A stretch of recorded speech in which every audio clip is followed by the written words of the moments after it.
Morning everyone. So straight back to work, back on the Jensen. It's actually the week of Christmas still at the moment, but yeah, so I think this video will probably be a week late. I will be in next week as well, but obviously I'm not going to get enough footage in 1 or 2 days. Hope you guys are all having a good Christmas break and have had a good New Year by the time this video comes out. Like I said, straight back to work for me. So these turned up just before the Christmas break. So door hinges, door hinge and the catch plate for the catch attachment basically on this side of the car. So we can get this door lined up as it needs to be, start the sanding work on this side. You'll remember from previous, we have done a fair amount on this side already. So the door's going to need another skim in the various areas that you can see there. I'm yet to sand down these areas, the bottom half. But it's coming along quite nicely, a couple of dents in the roof. I think game plan for today, I think I will, at the very least in any case, probably get the catches and everything back onto that door. Same with this actually, because we had to pinch a few off the complete Jensen. But I've got enough parts and bits now to get both doors lined up and gapped up as they need to be. And I have at the moment pinched some bonnet hinges. So I'm going to pop the bonnet back on this one just so I can start the work on the bonnet as well. Yeah, see how we go really. It's a very cold day again today, so not ideal for filler work, but if I can get some gapping work done at the very least, we can start some filler work. It's just not going to dry very quickly. It's no harm in putting it on.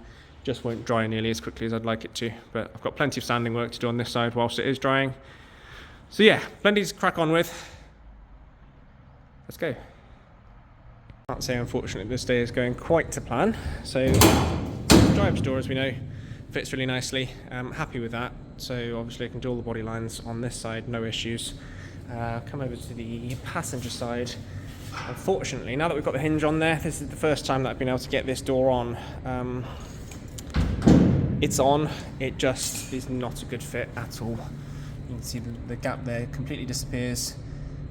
There's very, very little movement, adjustment from that side. Forget the filler. The filler makes it look a little bit, obviously we put the filler on very thick at this stage, as said previously. Yeah, we're just looking at the gaps at the moment, and they're not good. I have got a lot of play in the hinge on the front there as well, so I do desperately need the correct bolts and fixing pins for that. But more critical to that is trying to sort this area out here at the moment, and the gap here is enormous as well. And again, there is no adjustments. Well, technically there's no adjustment. There will be. We will be able to adjust things. Technically there's no adjustment in these hinges for direction that way. I think I'm just going to have to space it out with some washers, essentially. There's nothing else that we can do. We need to get that gap back, and the gap there is enormous. So I don't think there's much of another choice at this stage. Probably do some more sanding work on the other side to start with, where we know where we're at with that. So I want to at least get some progress done on this one. I know I've got plenty of work to be doing on that other side, so we'll keep cracking on with that. Scratch my head over this for a little bit. Space this out. Yeah, go from there. Not a disaster, it's all fixable. Just got to figure out how exactly. Alright then guys, quick check-in. Can't remember exactly what stage the car was at the last time I showed you it, but hopefully it looks different now. Many more hours have gone into this one in terms of sanding, and yeah, I'd say we are probably about 90% done in terms of the first initial sanding stage now. So this stage is the rough fill stage. This is what I kind of call it. It's the very, very rough and ready. It's basically getting the shape back into things. So everything from this stage onwards becomes less and less time consuming and easier to get to the next stages after that again. So this is what takes the longest time as far as I'm concerned. It's basically getting the shape back into the car.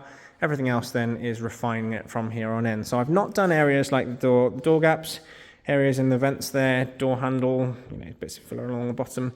That, as far as I'm concerned, is probably going to take me about half an hour to tidy up those areas.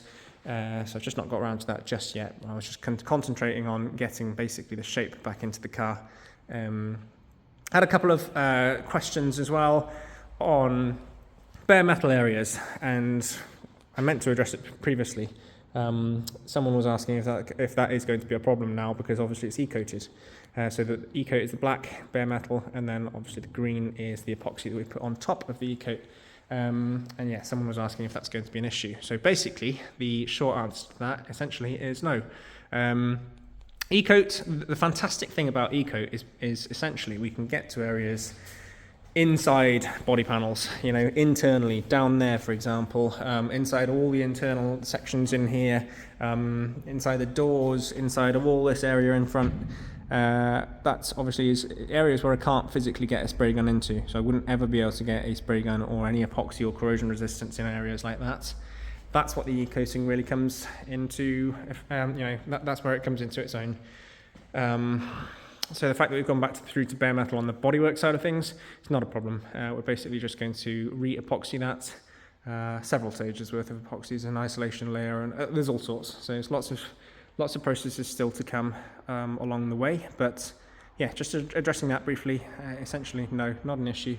It's just the way things are done. It's inevitable to go through to bare metal when you're doing the sanding work sometimes, because we're not working with a straight car. If it was completely straight, then we wouldn't have any need to go through to bare. But yeah, we're getting the shape back into it, so obviously it's going to happen from time to time. Likewise with the bonnet, we need to get the bonnet all lined up and in place before I start sanding away the edges here, because again, we don't know what we're sanding to until the bonnet is in there and lined up how it needs to be. Yeah, and then obviously finishing on the front end as well. So 90% done, I would say. Fine touches now for this stage. Yeah, and again, we're going to stop at this stage. There's certain areas on the car which I know are not quite right yet. You know, this top section here, it's almost there, but I know it's not 100% there. But equally, I am going to go to the next stages with it when I can, when I've done this. Purely because there's just too many colours going on now. So you can put guide coat on as much as you like and start sanding that off, but it becomes very, very difficult to see exactly what's happening when you've got so many colours going on. So I am going to get it into one uniform colour next, which is the spray poly stage. So it's part of the process in any case, but it's just going to make it a little bit easier to be able to see what we're actually doing as well. That will become more evident when I actually do it, and I'll show you guys around when we get onto that stage. But yeah, that's where we're at for now. So wait for those hinge pins to come, get the doors lined up and gapped absolutely as they're going to be, and then I can continue to do the refining work, and then we will be into the next stages of poly then for this one.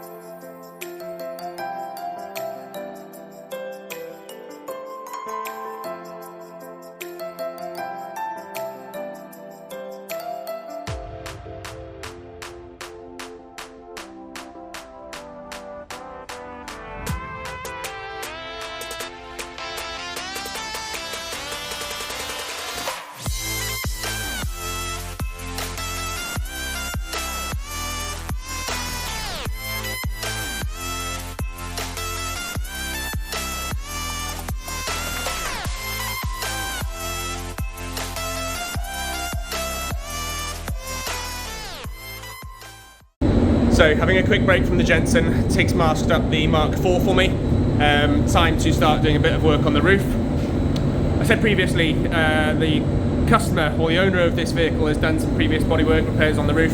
I think they're to a good enough standard, to be honest, where we can just get away with some spray poly on this one. So they're not quite right, obviously a lot of bare metal areas, but I'm going to epoxy the whole roof now, and then just 3 coats of the spray poly, which is basically, I've said before, sprayable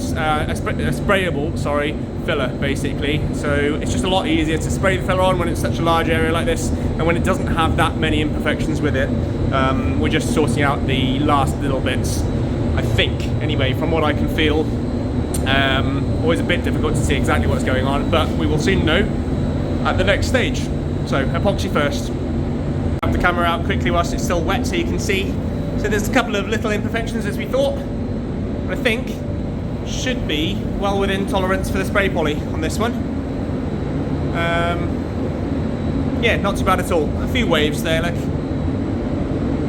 but you know, you get sort of things like that on these cars in any case. So I think we should easily be able to get rid of these with a spray poly. And anything that we can't, we can just spot fill anyway, because it's still got to go into primer after this. So definitely the best way of doing this one.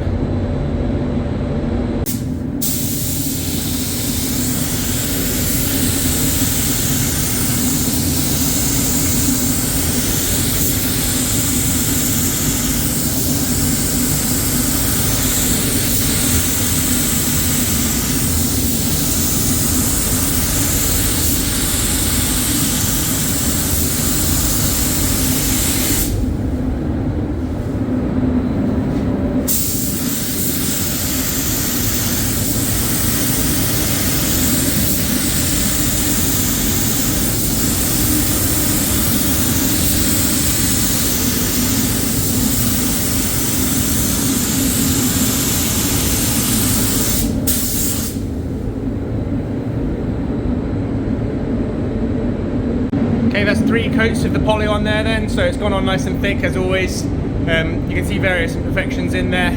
We'll get some guide coat on there, 180 block it down and see what we're left with. But I think it should come out okay. And if not, like I said, we're just touching so we can spot fill certain areas if we need to. It's going into high build next anyway, so makes sense to do it this way.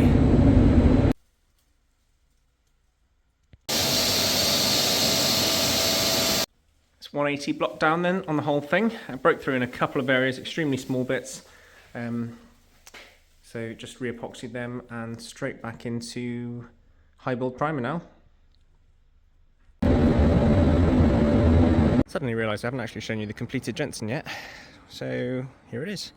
Got a nice bit of sunshine for once. This is ready for collection now. Nick's coming down very shortly actually. Doesn't pick it up in the sunlight again. Yeah, still a little bit of cleaning work to do, that sort of thing. Obviously the glass is going back in at next. And final adjustments and things like that. But yeah, there it is. Do a quick check-in at the end of the week then on this one, guys. So hopefully you can see a lot more progress on this. Rear end is now complete. We have started tidying up all the edges, bits and pieces on the top, around the vents, arches. I've had a lot of work done on them. Hopefully you guys can see. Again, a lot of this stuff that you pick up, or you probably don't pick it up, that's the issue, you don't pick it up on the camera so much, but it's evident in person. It's only when you start looking up close where it becomes really obvious exactly what we're doing. I always consider the fine finishing touches to be what takes the longest amount of time. Because a couple of mil at this stage doesn't look like a great deal, but when it goes into paint, it's an enormous amount, so it needs to be absolutely right at this stage, or as good as we can possibly get it. It's obviously got several more stages to go as well, but yeah, we need to get it right at this stage for the rough fill, as it were. So hinges are on the way. We'll get those sorted and we're going to gap the doors up correctly then, absolutely where they're going to be, so we can get those edges trimmed nicely. Front end's had a lot of work done to it as well, so just a tiny bit more along the bottom there to sort out. As you can see, we've got all the gaps correct now. I've got the openings right.